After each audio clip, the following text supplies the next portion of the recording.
хочу лишь с тобой секунды до вечности. И назад хочу лишь с тобой в дальние дали с собой. И назад вот она, любовь залетая самой. Заветная, ты единственная моя, моя заветная. Без тебя единственная жизнь. Без тебя травы клонятся, будто молятся. Я склоняюсь пред тобой, будто молятся. Я склоняюсь пред тобой. И не надо мне, и не надо мне, не надо мне судьбы другой. И не надо мне, не надо мне судьбы другой.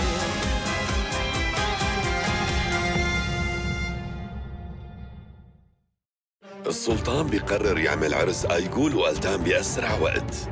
دينيس عم تلعب على الحبلين، عم تتقرب من ألتان وعم توعد عمر إنها تساعده هو وآيغول.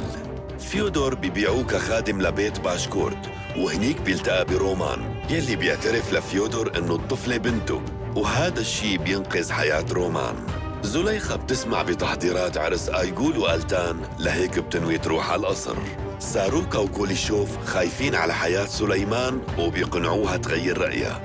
آيغول بتحاول تفهم فيودور إنه لازم ينفذ لها كل طلباتها بدون أي اعتراض. أنت جيت لتتجسس مزبوط؟ على فكرة هذا الذنب أسوأ من السرقة. يا ابنة، هي بنت يلي أقنعتني، قال بدها منك شغلة مهمة كتير وضرورية. ومين هي؟ اسمها ماريسا غريغوري. هي البنت عصبية كتير، بتعمل مشاكل وين ما راحت وين ما اجت، حتى انها مثل الرجال تضرب وبتقاتل. قولي لي يا امنا، كيف انا بدي كفر عن ذنبي هاد؟ انا مستعد اني اعمل اي شيء بدك اياه. لازم تشتغل. نحن عم ندور على عامل تدفئة هون. ايه حاضر. سيرافيما، إيه؟ أنا هون يا أمنا. بدي إياكي تاخديه وتنزليه لتحت. رح يصير يشتغل هون، واقفلي عليه لحتى ما يهرب. حاضر يا امنا، حاضر، شكرا.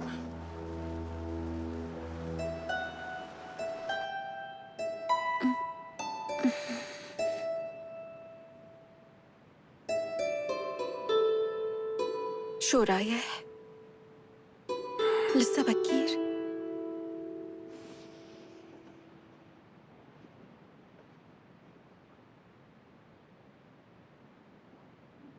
يورمالاي، إذا مشان بيترو فهو سافر، وما بظن إنه رح يرجع، وحتى إذا رجع ما رح ضل عايشة معه. يورمالاي،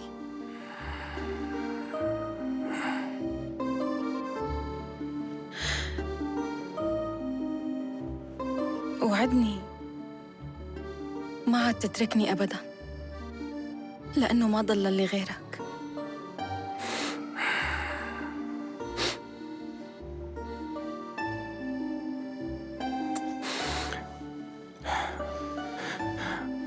وقت بسمع هيك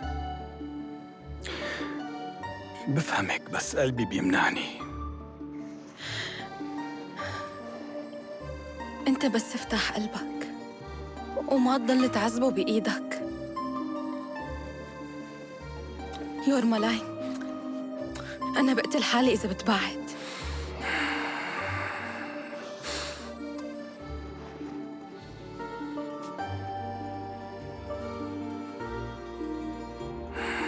حنكون جنبك دايماً.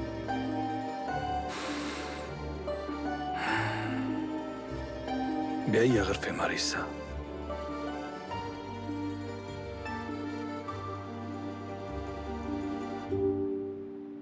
مو بعيدة.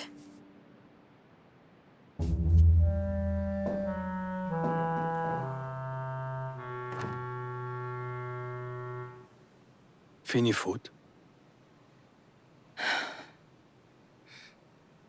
ايه فيك تفوت.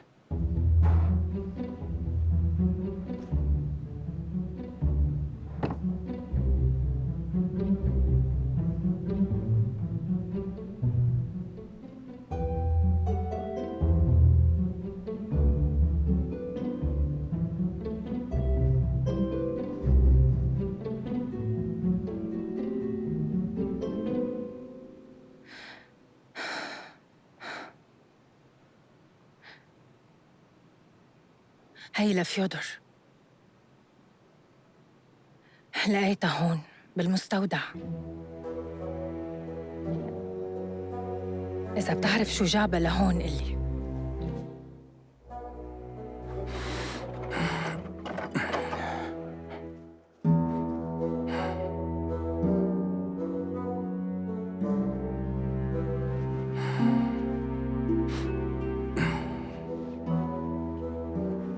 يور ملاي، انت على شو عم تدور؟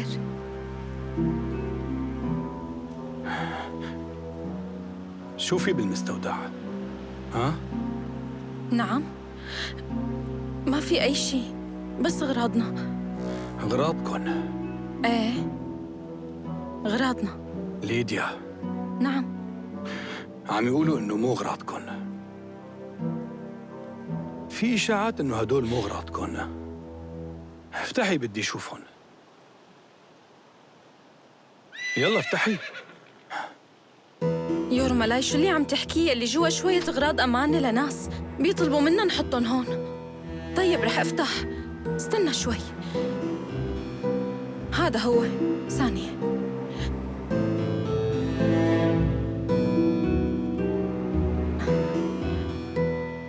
يور ملاي ليك ما في شي مهم بالمستودع. اسمعني شوي، هدول الأغراض مو لإلنا، الناس طلبوا منا نحطهم هون، مو أكتر من هيك.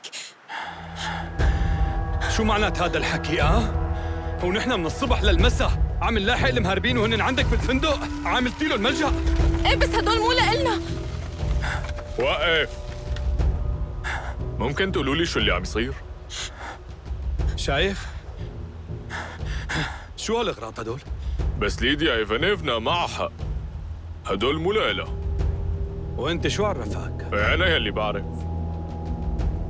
هدول أدلة بضاعة صادرناها من المهربين، بالمخفر ما في محل، ولهيك ليديا ايفانيفنا كرمت علينا وحطتهم عندها، والإدارة تشكرتها على مساعدتها إلنا.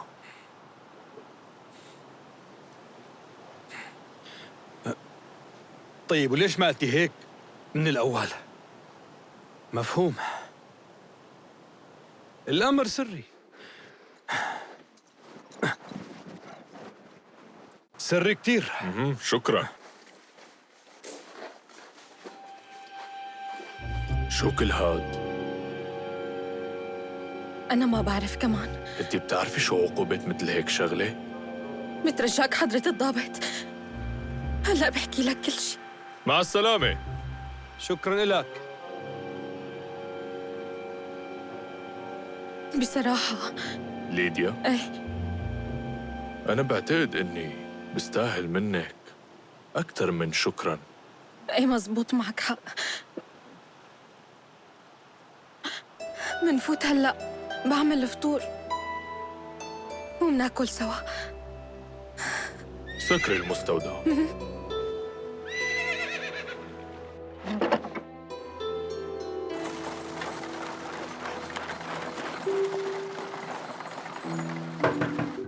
ادخل.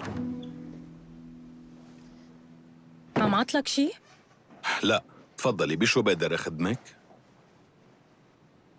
عندي اقتراح لحضرتك. تفضلي ارتاحي. شو هو؟ بقترح الدولة تعلن عن مكافأة لكل اللي بيسلموا بضاعة التهريب طوعاً. ايه بس يا ماريسا، انا بعتقد انه هذا واجب وطني والدفع ابدا مو مهم. لأنه الخوف من العقاب ما نفع معهم كتير، وقت بتغريهم بالمصاري بتختلف كتير القصة. بس نحن عنا دوريات بتلاحق المهربين بدون اي مقابل. بس البضاعة لهلأ عم تفوت وما فيك تراقب كل شي. يلي عم تحكيه بالمبدأ في شي منطقي، بس يعني حط إعلان عن المهربين وشوف إذا الناس رح تقتنع أو لا.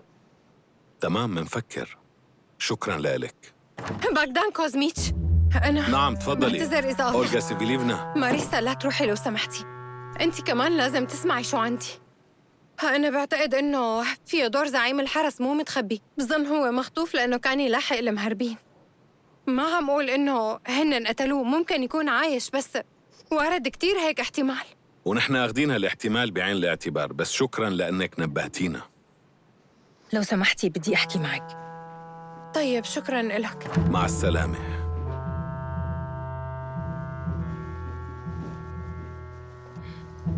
اسمعي، لا تدوري، ما في داعي. أنتِ بتعرفي وينه؟ ما بعرف شي، بس نصيحة. ما عم أفهم ليش عم تخبي علي هالشي. مو شايفتيني قلقانة؟ لو كان بده كان بعت أي خبر عنه، بس بما أنه ساكت فهذا قراره، وهذا بيعني أنه هو بده منا أنه ننساه. إيه واضح. يمكن فيه دور خاف إنه يحكي معي وسافر مع مرته. بس ليش ما خبرني؟ لازم روح، عذريني.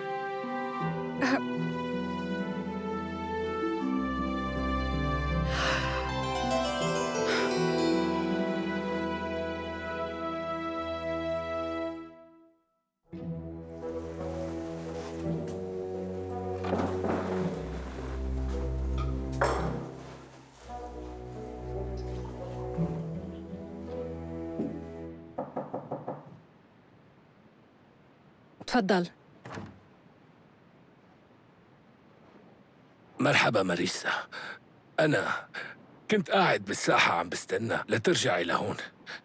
دورتوا على الراهبة؟ نحن دورنا بكل مكان، للأسف ما طلع معنا شي. ليش، شو صار؟ ما لقينا الراهبة منيفة. دورنا بكل الأديرة، يمكن مو موجودة بهالمنطقة. ما دورتوا منيح؟ صدقيني دورنا، بس هي ما لها موجودة. طيب بعدين بنحكي بالموضوع. أنت سألت على البضاعة؟ أنا بعرف لوين صرفها. عن جد؟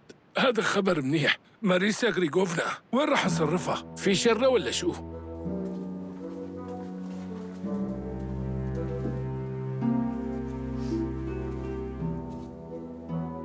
بتودوها على الشرطة. هالشي مو معقول. شو عم بتقولي؟ بعد كم يوم رح يطلع أمر بمكافأة ليلي بيسلم بضاعة التهريب للشرطة طوعاً. أنا قلت لك وأنت فكر. يعني إنه يكون إلنا علاقة بالشرطة، هذا ما بيشرفنا نحن المشردين. شو فرقانة معك؟ مين رح يدفع؟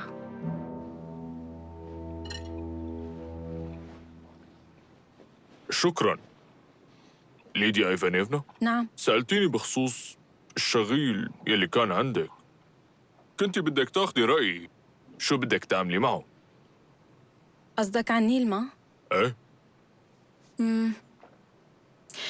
تقدر تخليه عندك بالقسم؟ هالشي ممكن؟ ايه ممكن. بس هو كانت شهادته لصالحكم. أكد التهمة ضد فيودور سوتنيك مثل ما بتعرفي. بس على كل شيء ممكن يصير. بدك لسه مربى أو كريمة؟ شو بتحب؟ كريمة أكيد.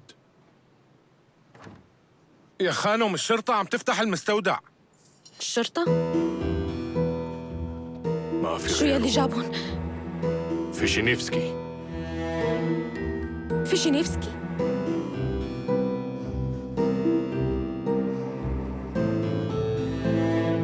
حطوا كل شي بالعرباية.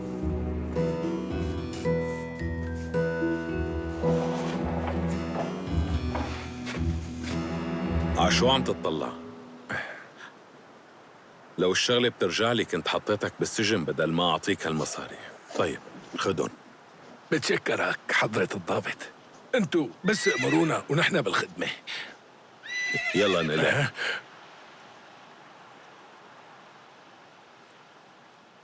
شو رأيك؟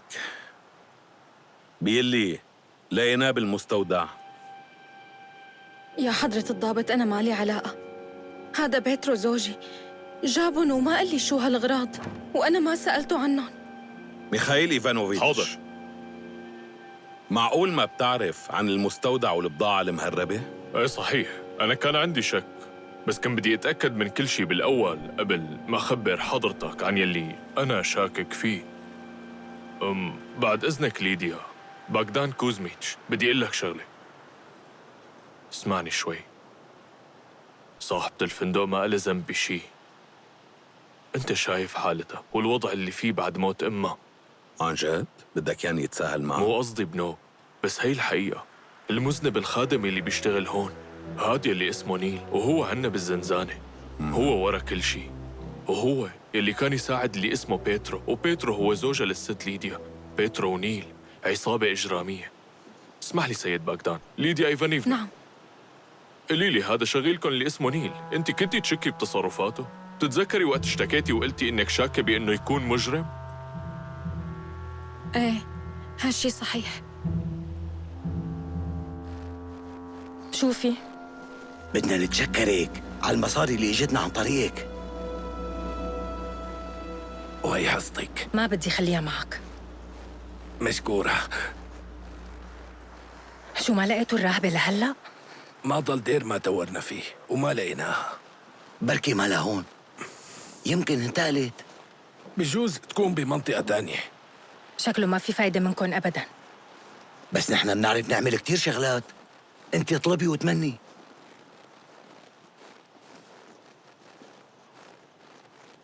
حابين إنكم تجمعوا مصاري؟ ايه طبعا بدنا. بتروحوا هلأ على السهب وبتراقبوا عربايات النقل. يعني انت بدك يانا نرجع نسرق؟ مو هيك قصدها يا كوري. ماريسا قصدها تقلنا انه نصادر بضاعة التهريب. هذا هلأ شغل نظامي. صادر البضاعة ووديها على الشرطة وهنيك بيعطوك مصاري. مو هيك قصدك يا ماريسا؟ يلا بلش. امتى؟ هلأ إذا بدك.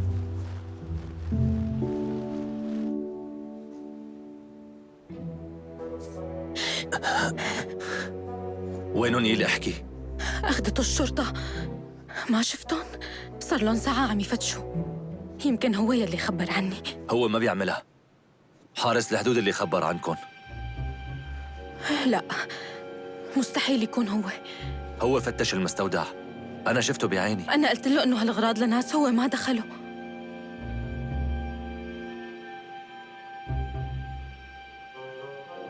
يعني نيل بالسجن؟ إيه، كان خادم ممتاز، بس أكيد عامل شي لحتى مسكوه.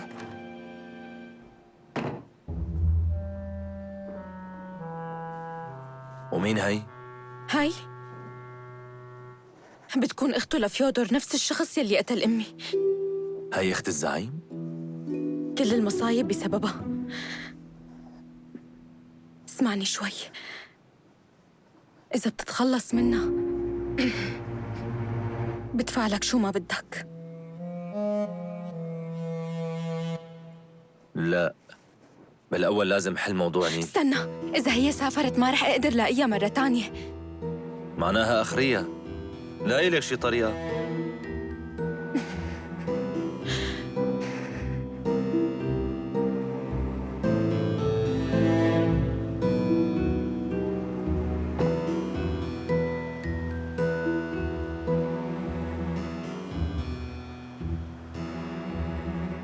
ليديا، تفضلي، شو بدك؟ جهزي لي الحصان. يلا هلأ بخبرهم. طيب شو رأيك تتغدي؟ لا، بشرب شاي وبس. جيبيه. رح جيبه. هلأ عملته لساته سخن.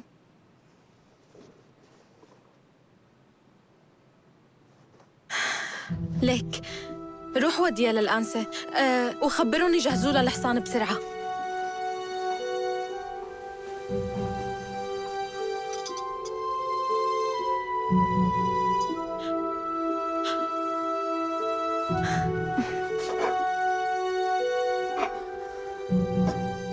لأجل نوم عميق يكفي 3 قطرات فقط. رح خليكي تنامي منيح. ليش طولتي كل هالقد؟ يلا أنا جاية، بس عم جهزه.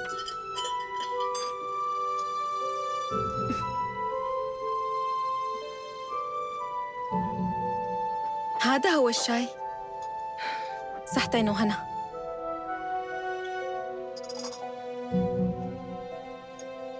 ما بتغيري رأيك؟ تغدي معنا.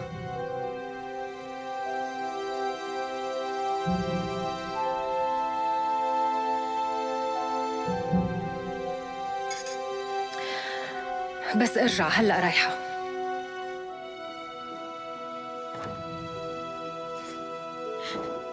ايه روحي، بلكي بتموتي وبخلص منك.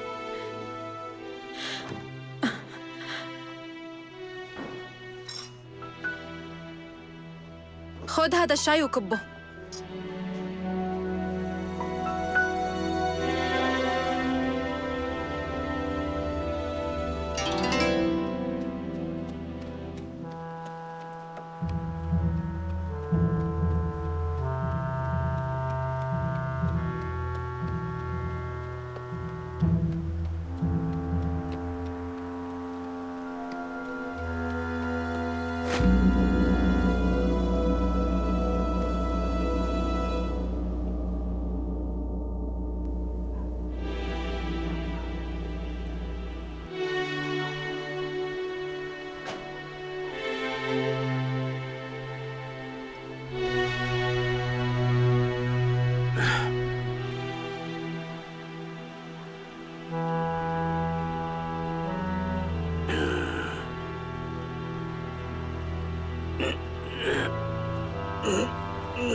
هاي عايشة ولا ميتة؟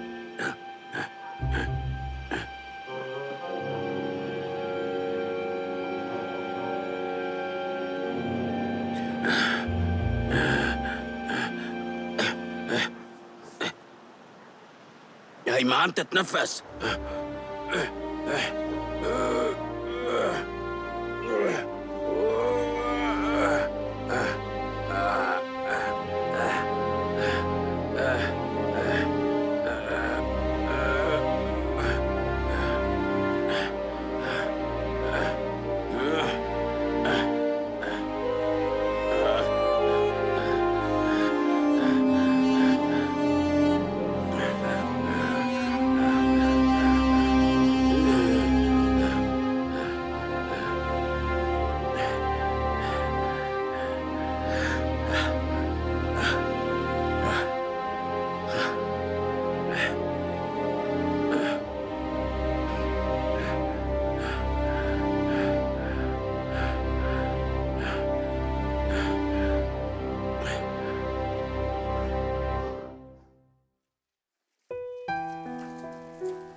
تفضل.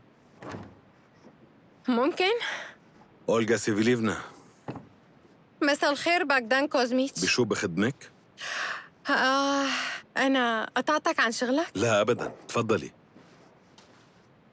كنت حابة أحكي معك. وأنا عم بسمعك. أنا أخذت قرار، وهالقرار مهم كتير بالنسبة لإلي. رح أنسى الماضي وأحذف كل شيء وبلش من جديد. بهنيكي على هالقرار. قليلي بشو أنا بقدر ساعدك؟ أنا ما عاد بدي دور على الزعيم فيودور أو أتدخل بالتحقيقات. اتفضل لعندي شراب شاي. شو رأيك؟ لا، ما رح أجي، لأني لسه ما فقدت لهلأ احترامي لنفسي ولمنصبي العسكري.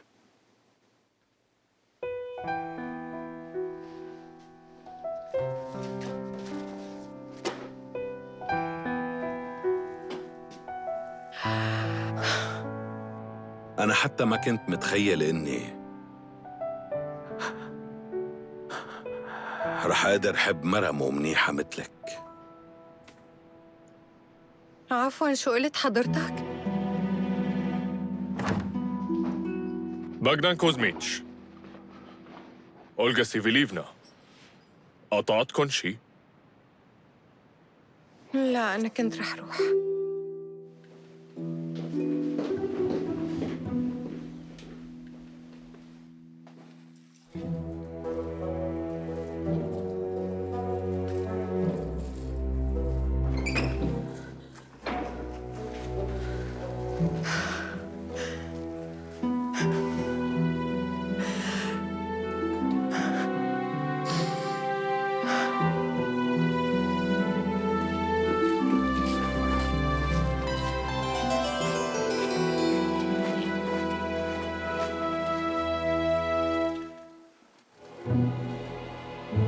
بالقسم ما ضل حدا. أنا فرينكا مريض ومرتفعة حرارته ومو قدران يوقف، وواحد مرته مريضة والتاني مرته عم تولد، لهيك مثل مالك شايف ما في حدا يناوب غيري هون، فمضطر ابقى. شو هالحكي يا ميخائيل؟ فيك تروح وانت مطمن. أنا بكل الأحوال بدي أقرا شوية وراق مهمة. بس كيف يعني هيك؟ إيه عادي هالموضوع، روح على بيتك. طيب شكراً باغدان كوزميتش. هاي المفاتيح تبع الزنازن.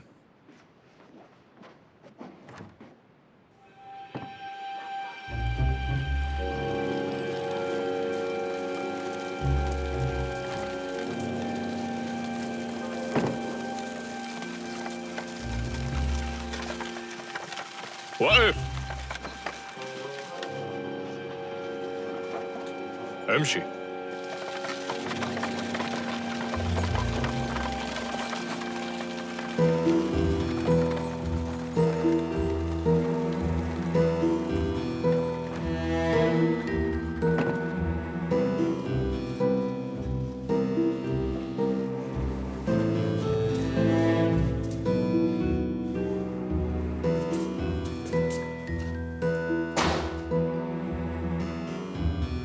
مين في برا؟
هذا أنت؟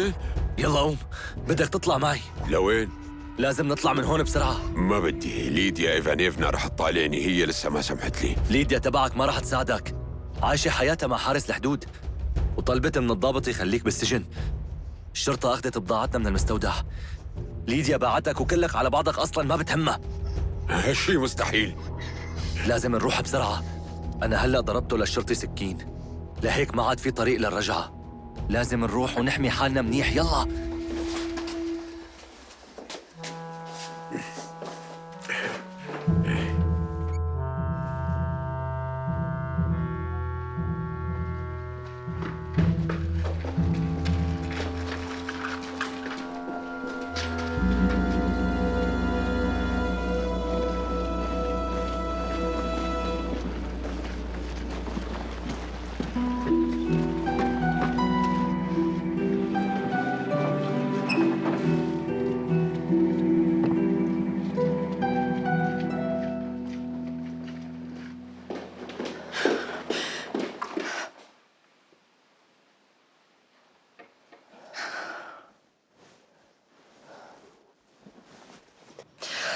طيب، اهدي شوي. باغدان كوزميتش، باغدان كوزميتش، أنا بعرف إنك ما بدك تحكي معي أبداً. شوف، بدي أعرف منك شو اللي خلاك تحكي معي بهذا الشكل؟ وليش أنت قلت عني مرة مو منيحة؟ وليش أنت بتحتقرني؟ أنا مو خجلانة من مشاعري تجاه رجال متزوج. صح، إيه صح، أنا بحبه. لك شو هالتخبيص اللي عم تحكي يا أولغا؟ ليك اسمعني، إيه أنا بحبه. اسمعني شوي، أنت مو صح، بس مو صح أنك تفكر فيني بشكل سيء.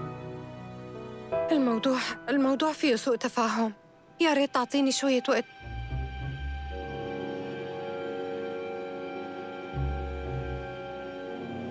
شو صاير هون؟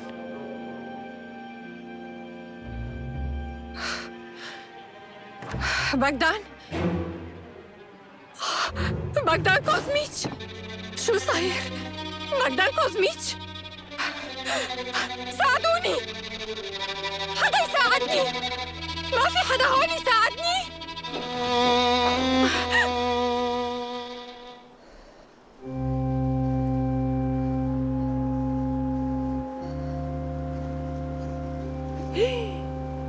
شوفوا شو هاد، ساعدوني لحتى نشيلها.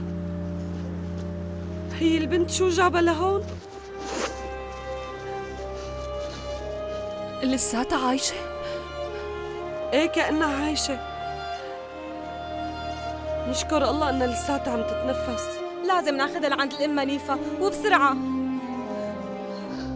أمنا منيفة، المحتاج اللي حطيناه بالمستودع خلع القفل وهرب من هون. هرب؟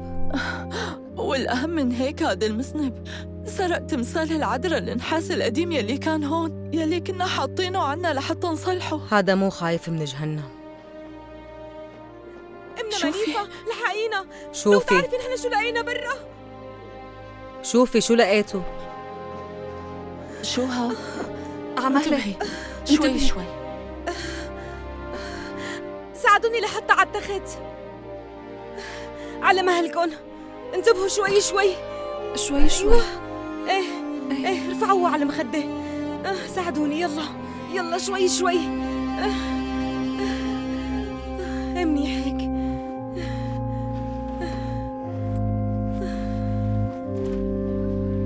مين هاي؟ يا أمنا، هي البنت لقيناها مرمية ورا السور، فحملناها وجبناها لعندك. يا رب. هذا الشخص مانو منيح، لأنه أكيد ما تغطت بالأغصان لحالها. صح هذا الحكي، وأكيد في حدا آذية. لو ما شفناها بالصدفة أكيد كانت ماتت. هي البنت متجمدة، لازم تدفوها منيح. روحوا جيبوا لها بطانيات. يلا فورا سيرافيما، يلا تعالي معك. روحي صلي مشان الرب وحده هو اللي بيعرف إذا بتعيش. حاضر، رح صلي لها.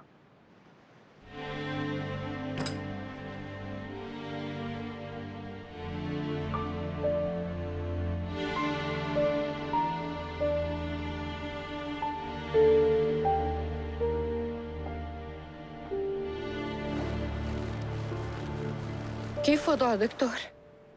أنا عملت كل شي يا ست أولغا، وما ضل شي أقدر أعمل له إياه. هلأ أهم شي يضل نايم ومرتاح. للأسف هو بهالإصابة خسر دم كتير، ولأنه شاب في عنده أمل، ولازم جسمه يقاوم كتير منيح. بتشكرك يا دكتور، طبعاً في أمل. اتفضل ارتاح. طيب مو الأحسن له إنك تنقليه على المشفى؟ أو على الأقل عندي على العيادة، يعني أنا براقبه. عندي أنا بهتم فيه وفيك تزوريه كمان. لا، ما في داعي دكتور، شكراً لاهتمامك، بس أنا ناوية أعتني فيه بنفسي. مثل ما بتحبي. طيب، كتبت لك مجموعة تعليمات لازم تعمليهم. شكراً. هي صحيح، شو بدي أقول لك؟ بعد فترة أنا رح أنتقل من كوستانتينوف. عن جد؟ إيه، بس ما خبرت أي حد عن هالموضوع، يعني أنت بس اللي بتعرفي بالقصة. أنا اجتني دعوة على تركيا، بدي روح. دعاني لهنيك تاجر مهم كتير. رح تسأليني هلأ مو زعلان لأنه رح تسافر؟ أنا رح جاوبك لا، مو زعلان أبداً، لأنه هذا المحتال الألماني ليفنتال سحب لعنده كل المرضى تبعي. وللأسف يا ست أولغا الريف الروسي لسه بده وقت كتير لحتى يتحضر. تخيلي إنهم بفضلوا الحقن الشرجية ونزف الدم أكثر من طرق الطب الحديثة مثل القرون الوسطى. أنا سمعت إنه تركيا بلد ما بيفرق كتير عن أوروبا.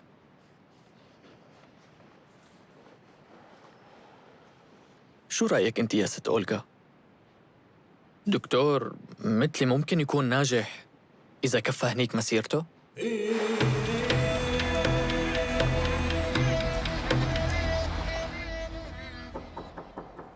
ادخل. أهلين رشيد باشا، تفضل. احترامي دينيس خانم، وصلتني معلومات مهمة من روسيا من شخص موثوق بالنسبة إلي. عم بسمعك، تفضل. شو هالمعلومات المهمة من الشخص الموثوق يلي وصلتك من روسيا؟ هذا الشخص كتب لي إنه في طبيب روسي قدر بطريقته يعرف إنه مصطفى بيك مات بالسم مو بطريقة طبيعية، والشرطة شاكة بجولي خان. لهيك دعيت هالدكتور الروسي لنعرف منه ويحكي لنا كل شي صار وبالتفصيل. ما في داعي، عندي قصر مليان بالدكاترة يلي بينفذوا لي أي شي ممكن أطلبه منهم. والدكتور الروسي شو بدنا نعمل معه؟ يعني بلا ما ندعي؟ بالعكس، بما أنه عرف مهم إنه ما نترك هالدكتور الفضولي بعد ما عرف هالمعلومة، لأنه هلأ صار بيعرف عن المؤامرات يلي بالقصر، ونحن مو ناقصنا، ما هيك؟ لهيك خليه يجي ورح نستفسر منه عن كل شي، وبعدين منشوف شلون منقدر نسكته. مولاي بترجاك، شو رأيك تسمعني بالأول لأنه يلي بدي أحكي كتير مهم. ممكن تحكي بوضوح لأني ما عم أفهم أي شي منك. حضرتك بتسمح لي إنه أتزوج؟ شو؟ مو ألتان رح يتزوج، بدي أتزوج أنا. أنت بدك تتزوج؟ شو هالطلب هذا؟ أنت لساتك صغير. إيه كنت بعرف، أنا كنت بعرف إنك رح تقول هيك. اسكندر مانو واعي، اسكندر لساته ولد صغير، بس صار الوقت لحتى اسكندر يكبر، مانك شايف هالشي؟ أنا قربت صير بسن الرشد، ولحد هلأ بالقصر كلياتهم بيعتبروني ولد صغير. طيب يا مولاي، فكر إنه رح تكون جنبي بنت طيبة كتير وواعية، وهالشي لمصلحتي، مزبوط؟ يعني بفهم إنك اخترت العروس؟ صحيح، اخترتها، وأنا بعتبر إنه هي أحسن بنت أنا شفتها بكل هالدنيا. لما تضحك قدامي بحسه كأنه ملاك من كتر جمالها يا مولاي. ومين بتكون؟ وشو اسم هذا الملاك؟ اعذرني بس هذا الشي سر. حلو كتير، صار في عندك أسرار تخبيها عني. لا تزعل مني، لو سمحت ممكن تفكر بطلبي؟ أنا متأكد إنها رح تعجبك. مو مشكلة، أنا رح فكر.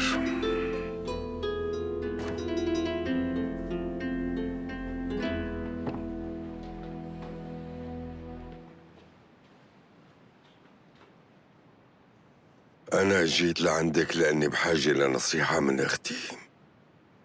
أنا جاهزة مولاي السلطان، إذا نصيحتي المتواضعة رح تقدر إنها تنفعك رح أكون سعيدة. أكيد رح تنفعني. اسكندر لساته لهلا عايش بالحرم لك، وانت بتعرفي منيح بشو بفكر وبشو بيهتم. ليش الموضوع بخص اسكندر؟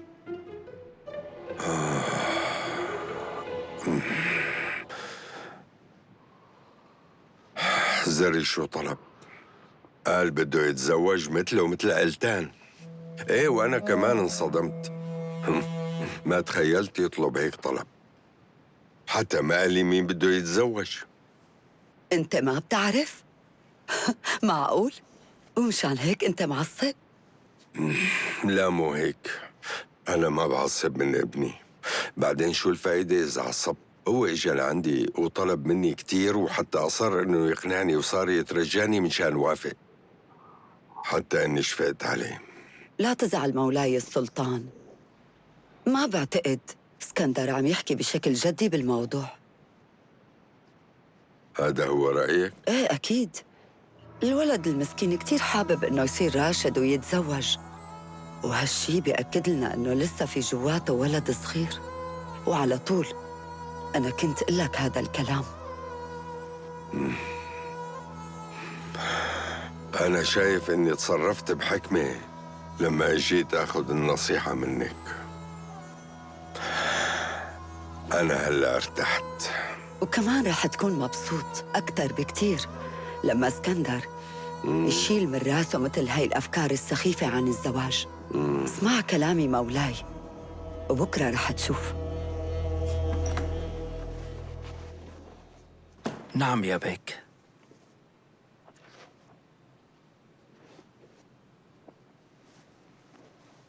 بصراحة أنا ما عندي أي فكرة شو اللي عم يصير بالسجن. يمكن أحسن إذا سألت رئيس الحرس.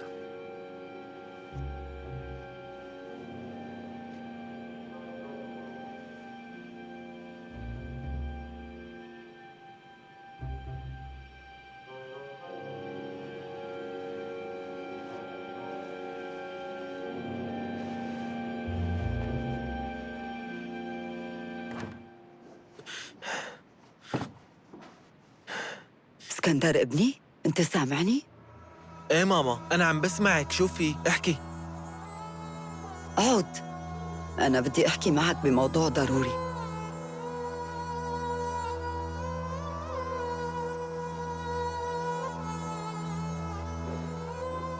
ألتان تعال معي، في شي بدي ورجيك إياه. اسكندر عندي شغلة ضرورية، لك أجلها. ألتان، هذا أهم من كل أشغالك، تعال معي.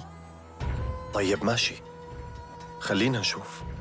أنت لساتك ولد صغير ونظيف وصادق. البنات بيكونوا لطيفين ومسالمين بالظاهر، بس بالحقيقة ما عندهم رحمة ومحتالين كمان. أكيد يا اسكندر هالبنت رح تتلاعب فيك وتخليك تمشي مثل ما هي بدها وتنفذ لها طلباتها ورغباتها، ورح تصير تعمل مؤامرات من ورا ظهرك. صدقني هدول النسوان ما بيقدروا يعيشوا يوم واحد بدون مشاكل وخلافات. وانت يا ابني مسالم ما بتحب المشاكل، ورح تنحط بمواقف صعبة عليك. انت سامعني اسكندر؟ ايه ماما، أنا عم أسمعك. ليش ما عم تجاوبني؟ انت مو متفق معي؟ تعرف اني ما برد لك الا الخير. ايه بعرف ماما. معناتها يا ابني لازم تسمع كلامي منيح وتنسى فكرة الزواج. حاضر، مثل ما بدك. شو عملت؟